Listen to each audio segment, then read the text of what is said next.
සුබ දවසක් යාළුවනේ. මම නැවතත් ඔයගොල්ලන්ව Java එපිසෝඩ් එකකට සාදරයෙන් පිළිගන්නවා. අද මම Java Stack class එක ගැන කතා කරන්න. Stack එක linear data structure එකක් අපි object store කරන්න use කරන collection framework එකේ. ඒක base වෙන්නේ last in first out කියන concept එකට.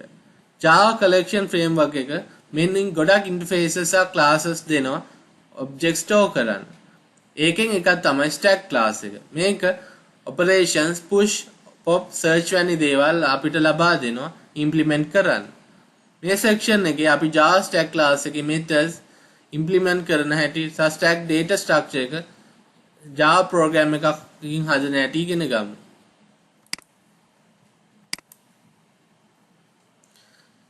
stack data structure එක දෙකක් most important operations වලින් ඉස්සරහට ඇවිල්ලා තියෙනවා. ඒ දෙක තමයි push සහ pop. push operation එකෙන් insert කරන element stack එකට සහ pop එකෙන් element එකක් top එකෙන් stack එකෙන් remove කරනවා. මේක වැඩ කරන හැටි අපි දැන් බලමු. මුලින්ම මෙතන diagram එකෙන් පෙන්නන්නේ push සහ pop කියන commands දෙක top of the stack එකෙන් කරන ආකාරය. අපි දැන් බලමු 20 13 89 90 11 45 18 කියන values stack එකට දාන ආකාරය. මුලින්ම empty stack එකක් තියෙනවා.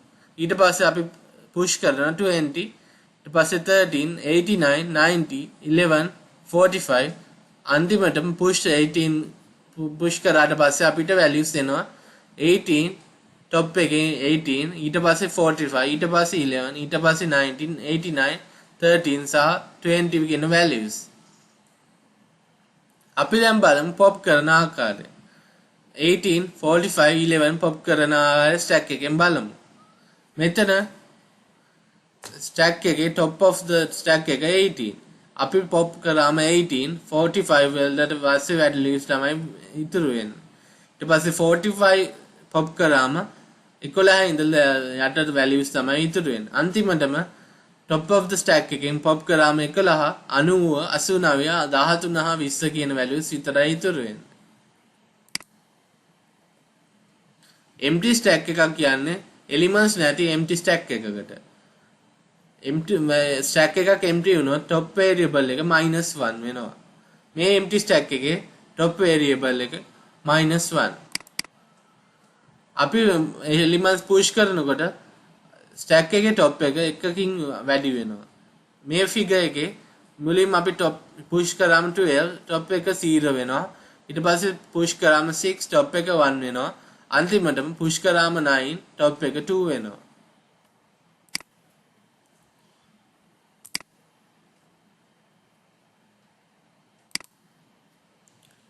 අපි pop කරාම element එකක් stack එකේ value එක top එක decrease වෙනවා එකකින්. මේ figure එකේ ඒක පෙන්නලා තියෙනවා. අපි 9 අයින් කරාම stack එකේ top එක එකකින් decrease වෙනවා. top values වල -1 කියන්නේ show කරන්නේ stack එක empty බවයි. 0 පෙන්නන්නේ stack එක has no element එකක් කියලා. n-1 කියන්නේ stack එක full. n කියන්නේ stack එක overflowed වෙලා කියනවා. Java stack class එක collection framework එකේ vector class එකකින් යටට extends වෙලා තියෙනවා. ඒක implement කරන interfaces list, collection, iterable, clonable, සහ serializable කියන interfaces.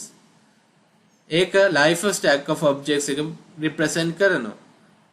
stack class එක පාවිච්චි කරන්න කලින් අපි java.util package එක import කරගන්න ඕන. stack class එක arrange වෙන collection framework එකේ hierarchy එක පහත පෙන්නලා තියෙනවා. මුලින් iterable ඊළඟට collection ඊට පස්සේ list vector stack vector එකට යටින් implement වෙලා තියෙනවා.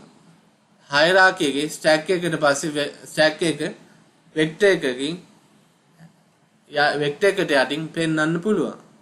මුලින් iterable ඊළඟට collection ඊට පස්සේ list vector අන්තිමට තමයි stack class එක තියෙන්නේ. දැන් අපි බලමු stack එකක් implement කරගන්න ආකාරය. මුලින් class එකක් හදමු main කියලා. ඒකේ main method එක දෙමු. ඊට පස්සේ stack කියලා word එක දීලා java.util.stack එක import කරගමු. දැන් මේකට type එකක් දෙමු integer කියලා. මේකට නම දෙමු stack එකට stk කියලා. ඒක new stack එකට සමාන කරලා අපි ඊළඟට stk.push කියන method එකෙන් මේකට values දෙමු. 101 දෙමු මුලින්. ඊට පස්සේ stk.push කියලා value එකක් දෙමු 78. ඊට පස්සේ ආපහු stk.push කියලා value එකක් දෙමු 67. අන්තිමට stk.push කියලා value එකක් දෙමු 149 කියලා. ඊට පස්සේ අපි sout එකකින් stk.esempt එක check කරලා බලමු. මේ sout එක copy කරලා අපි push වලට කලින් දෙමු.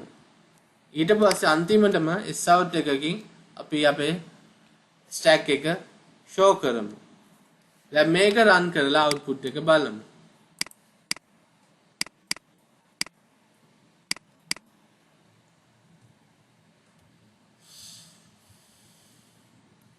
අපිට output එක true false සහ values ටික. true ආවේ stk එක SMT කරාම true ආවේ මුලින්ම push කරලා නැති නිසා values. ඊළඟ stk SMT එකට false ආවේ values push කරලා values තියෙන නිසා empty නැති නිසා. අන්තිමටම අපේ values ටික print වුණා. stk එකේ values stack එකේ values 178 67 149 print වුණා order එකට ඒක අපි type කරපු ආකාරයට. ඒක තමයි මෙතෙන්දි සිද්ධ වුනේ. හරි අපි දැන් push සහ pop methods වලට example එකක් බලමු. මුලින්ම මම මෙතන stack එකක් හදලා දින integer stack එක stk කියලා. ඊට පස්සේ stack එක print කරලා තිනවා. ඊට පස්සේ මේ method එකක් දීලා තිනවා. කොහෙන්ද මේ method එක ආවේ? අපි දැන් මේ method එක බලමු.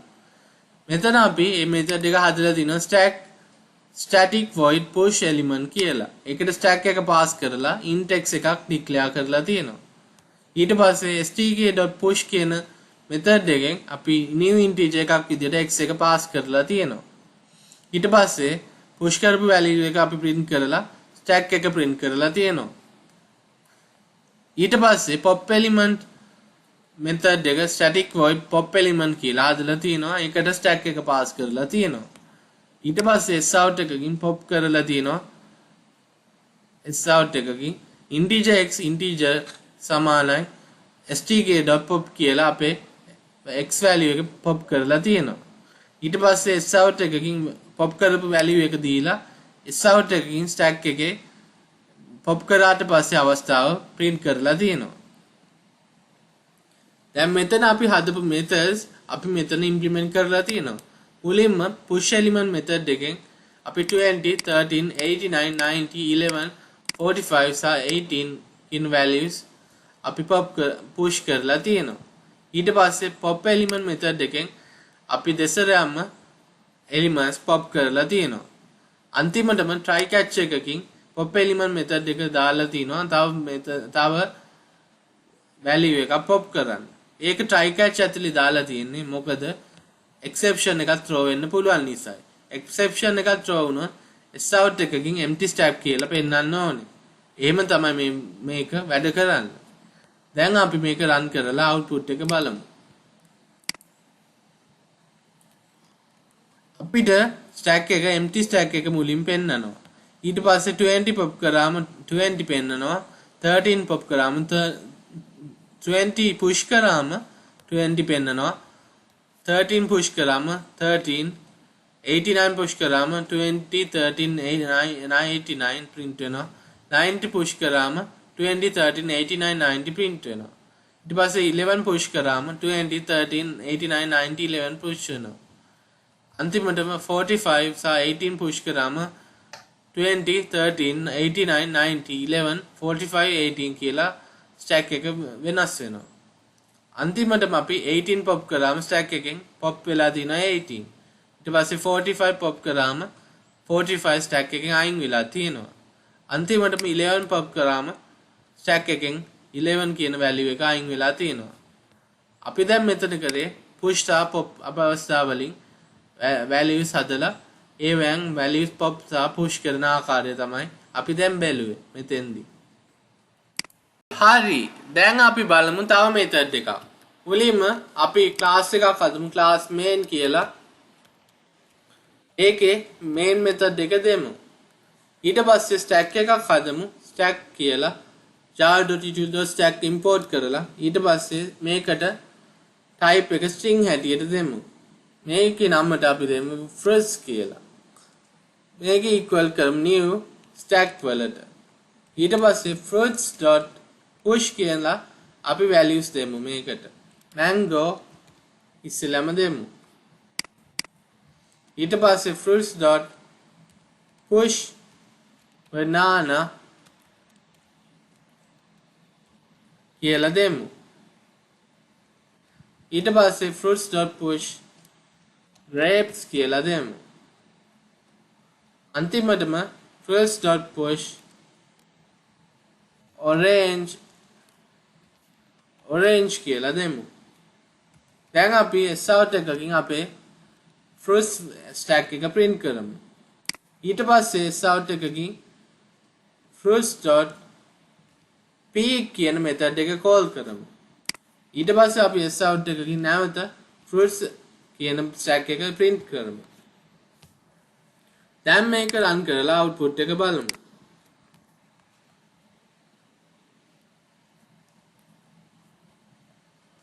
අපිට output එක ආවා. මෙතනින් කරේ peak value එක ගෙන දෙන එකයි. mango banana grapes orange print වුණා. ඊට පස්සේ peak value එක orange නිසා orange print කරා. ඊට පස්සේ mango banana grapes orange කියලා print වුණා. මෙතන orange කියන්නේ peak value එක. ඒ කියන්නේ orange කියන්නේ අන්තිමටම තියෙන value එක. මුලින්ම තියෙන value එක. ඒක නිසායි peak එකෙන් orange එක print උනේ. අපි මේක banana එක copy කරලා orange වෙනුවට දීලා මේක දැන් බලමු. එතන orange දෙමු. දැන් මේක run කරලා output එක බලමු. අපිට දැන් peak value එක banana කියලා තමයි ආවේ. මොකද මේක තමයි first value එක order එකට තියෙන. අපි දැන් තව method එකක් බලමු. මේ peak එක ඉස්සෙල්ලාම අයින් කරලා අපි int එකක් දෙමු, int x කියලා. ඒකට fruits.search කියන method එක දෙමු. search එක ඇතුලේ අපි orange කියන value එක දීලා බලමු. ඊට පස්සේ අපි sout එකකින් x එක print කරමු. මෙතන තියෙන sout එක අයින් කරලා මේක run කරලා output එක බලමු. search method එකෙන් මොකක් වෙයිද? අපි දැන් බලමු.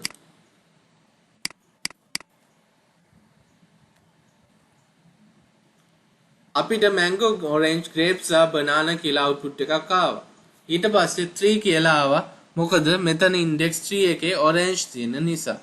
search එකෙන් කරන්නේ අපි සොයන string එකක index value එක choose කරලා දෙන එකයි. එතෙන්දී orange third index එකේ ඉන්න නිසා අපිට 3 කියලා output එකක් ලැබුණා. මෙතෙන්ට අපි තව value එකක් දාලා output එක බලමු. මේකට grapes දාලා බලමු. grapes දැම්මාම අපේ output එක 2 කියලා ආවා. ඒ කියන්නේ grapes ඉන්නේ index 2 එකේ. ඒක නිසා grapes කියලා අපේ output එක print වුණා.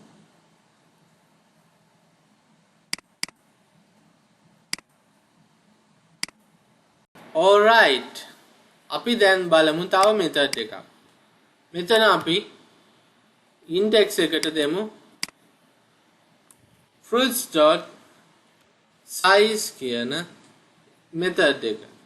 දැන් අපි මේක run කරලා output එක බලමු.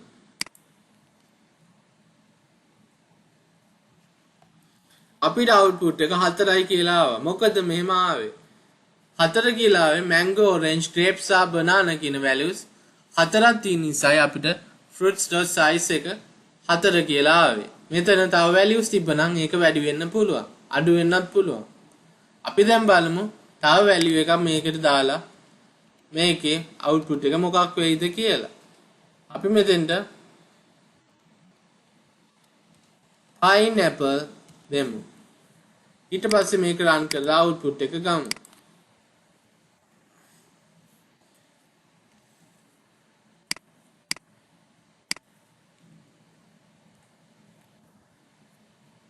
හරි අපිට දැන් 5 කියලා ආවා. 5 කියලා ආවේ අපේ elements ගාන 5ක් තියෙන නිසායි 5 කියලා output එක ආවේ. mango, orange, grapes, banana, pineapple කියන්නේ elements 5ක්. ඒ කියන්නේ values 5ක්. ඒක නිසායි 5 කියන output එක අපිට මේ අවස්ථාවේදී හම්බ වුණේ. හරි අපි දැන් stack එකක example එකක් තවත් එකක් බලමු. අපි මෙතන stack එකක් අල්ලලා දිනවා stk කියලා කිසිම type එකක් නැතුව. ඊට පස්සේ ඒකට BMW, Audi, Ferrari, Bugatti, Jaguar push කරලා තියෙනවා. ඊට පස්සේ iterator equals stk.iterator call කරලා තියෙනවා. ඊට පස්සේ while loop එකකින් අපි iterator.hashnext කියලා call කරලා තියෙනවා. ඒක ඇතුලේ object values එකක් දීලා තියෙනවා iterator.next කියලා අපේ values ගන්න. ඊට පස්සේ sout එකකින් object values එක print කරලා තියෙනවා. දැන් මේක run කරලා අපි බලමු මොකද්ද වෙන්නේ මේ stack එකේ output එක මොකද්ද කියලා.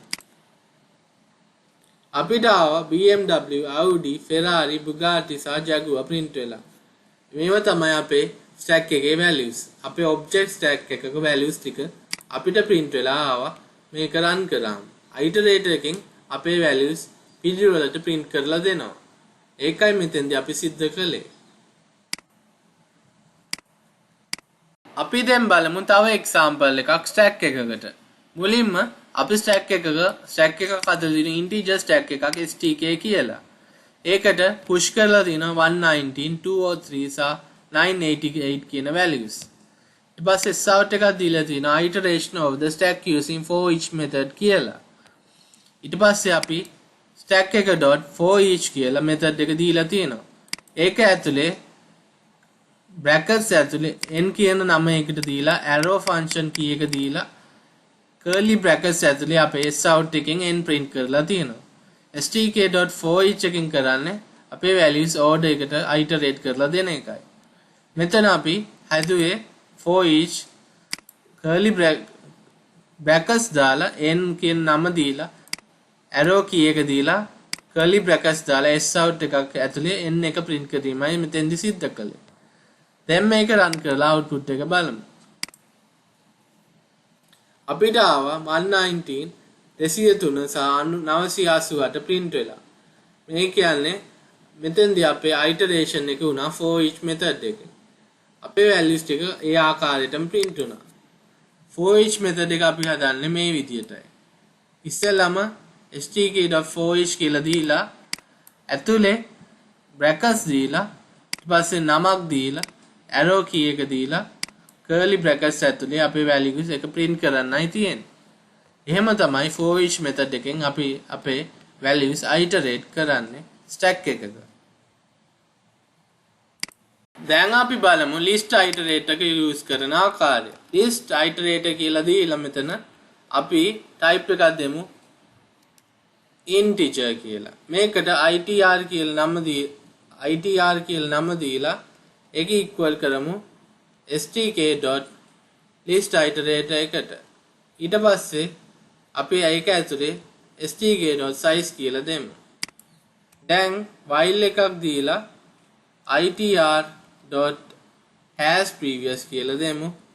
ඊට පස්සේ sout එකකින් itr.previous කියලා දෙමු.